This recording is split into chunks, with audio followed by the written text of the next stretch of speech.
Sigra bidal gumuruh saking negri Ngastina.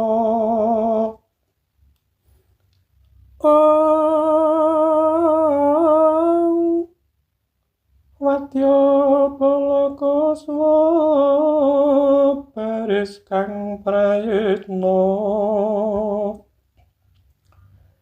Pindha alun samudra. Siyaga ngayahi karya labuh marang praja.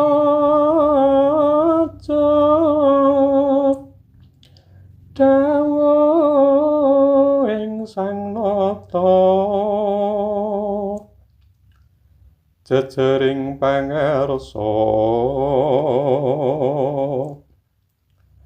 mring kawula negri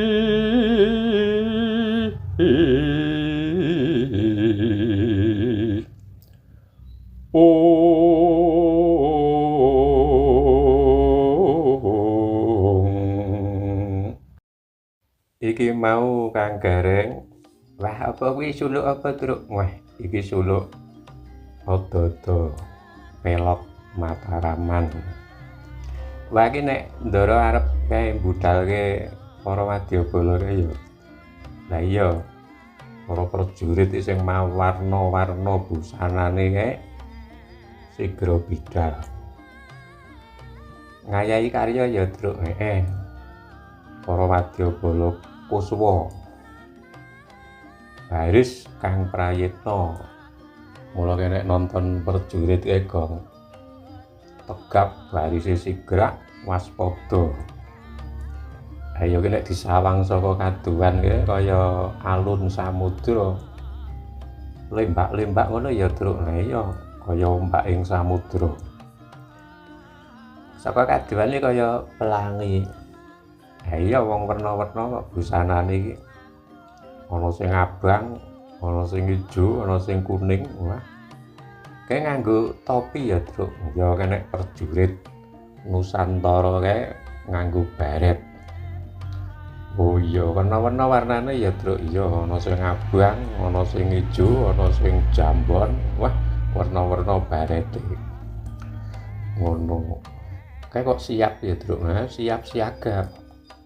Ngono tegese iki sewaktu-waktu dibudalake iki samapta ing gati sawega ing diri. Oh iya ya, labuh marang praja cancut.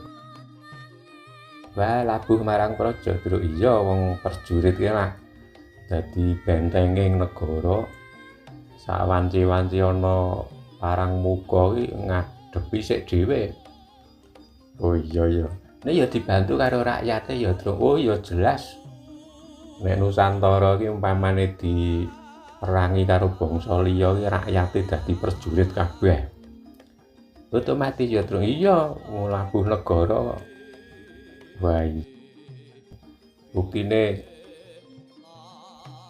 zaman dhisik iki ya ngono. Nalika zaman kemerdekaan ki ya rakyat kabeh maju.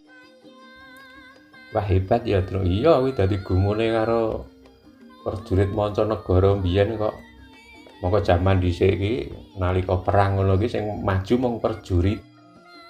Rakyate do lunga kabeh. Nek beda karo rakyate bangsane dhewe iki malah maju kabeh. Elok ya, Truk. Iya dadi gumune mbiyen iki karo para prajurit mancanegara kuwi. Wah iya ya, budal para wadya dawuh manut apa sing diparingi tugas.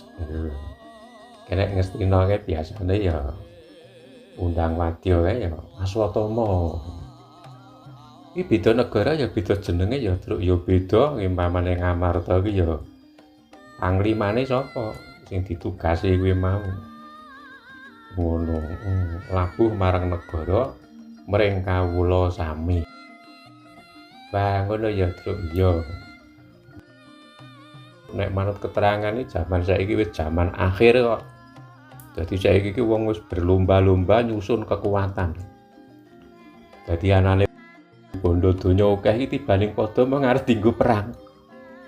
Ngono iya, sawangen donya iki ekonomine dadi tinggi-tinggi, guys. Dadi adikuasa, adidaya dienggo merangi bangsa-bangsa liyane. Kuwi pengalaman sejarah wis jaman semono iki tibaning padha iki akhire mung arep dienggo njajah. Oh iya. Pengalaman sejarah lah yang mbuktekke to Gong kae jaman dhisik imperialisasi penjajahan kae ya sawise bangsa negara kuwi duwe kekuatan sing gedhe akhirnya dienggo njajah. Iki wis rumus awit jaman semono iki nek ora waspada iki tenan kok Gong. Ning ora ngerti. Oh iya bareng sing digolek. Jebule akhirnya ya mung dienggo menjajah bangsa lain. Wah iya ya Truk, lho pengalaman sejarah lah masa lalu termasuk saiki sing masa sekarang ya ndeloken kahanan dunia iki coba. Kayak muslimin Gaza, Palestina kayak akhirnya lah ya mung diperangi karo sing wis rumangsa kuat, kekuatane sugih bondo donyane to kayak. Wah iya akhirnya ya mung dienggo ngono kuwi. Oh iya akhirnya malah wis ora sesuai karo dawuh Gusti sing Maha Kuwasa Allah Subhanahu wa taala iki malah dadi beda sungsate. Wah iki lho Gong ya mula nek sinau dadi paham ya Truk. Nah iya. Iso kanggo pedoman ya Truk mula kuwi. Oh iya Truk.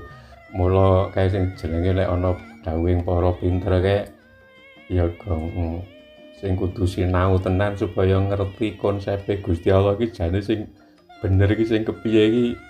Ayo ya Gong iso jelas ngono ya Truk. Iya mula kuwi kae zaman penjajahan nenek moyange dhewe ki lak ya Truk pengalaman sejarah bangsane dhewe lak kuwi jane iso dienggo kaca ya Truk kanggo ngilo generasi awake dhewe sing diturunke sejarah kuwi mau jebule ngono kae. Lah nek arep golek kebenaran sing sejati kuwi pedomane apa Truk? Ya kae Gong dawuh Gusti Allah iki kebenaran itu dari Tuhanmu ngono. Nek ora ngerti konsep sing bener sesuai karo dawuh Gusti Allah kuwi wong kuwi otomatis ngono ya Truk. Ambiyen para penjajah ki ya ora ngira nek sok aku arep njajah ngono ki ya ora. Nek bareng wis sing diudi ki mung kapitalis, materi, bondo donya, jebule tanpa sadari suwe-suwe dituntun dadi kae kaya imperialisasi kae. Ngono godane ning kono kuwi, Truk. Mula kae ana dawuh nek dunia iki melalekan kok.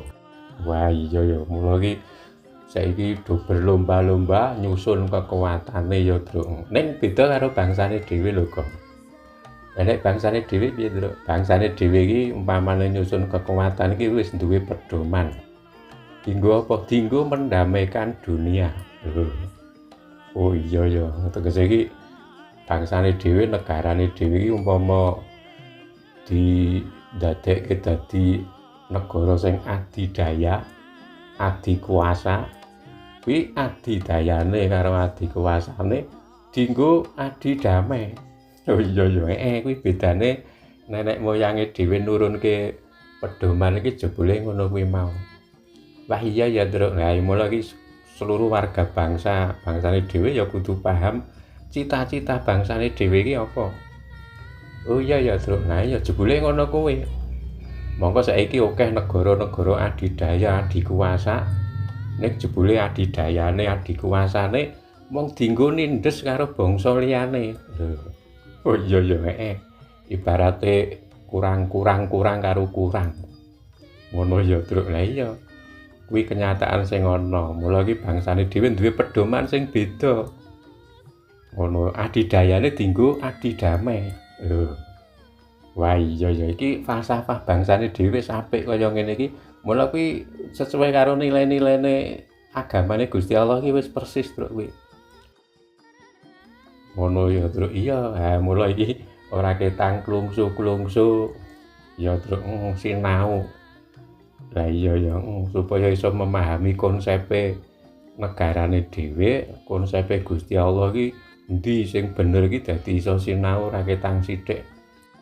Awake dhewe sinau merga ngrumangsani bodho ya, Truk. Iya. Iki mau Kang Gareng Bagong ora ketang sithik awake dhewe ya sinau. Seprono seprene kok mung dolanan tok. Iya Gong iya. Mung dolanan tok wis pirang puluh taun mung gaweane mung dolanan karo dolan karo Gojek. Akhire iki pelajarane Gusti Allah ora tau disinaoni. Ha iya ya, Truk. Pondasine kliru kok. Iya ya. Moko jarene nek pondasine kliru ki bangunane ya dadi kliru kabeh. Mula awake dhewe ya kudu terus sinau jumbuh karo dawuhing agama Gong yen awake dhewe belajar iki seumur hidup ora kena ana lerene Gong. Oh iya ya, Truk. Ora krasa iki mongko Gusti Allah kuwi wis paring dawuh supaya awake dhewe iki menjadikan Quran iki jadi teman setia. Oh iya ya. Sesuk terus ki meneh ya Kang Gareng. Ya insyaallah, Truk. Wassalamualaikum warahmatullahi wabarakatuh.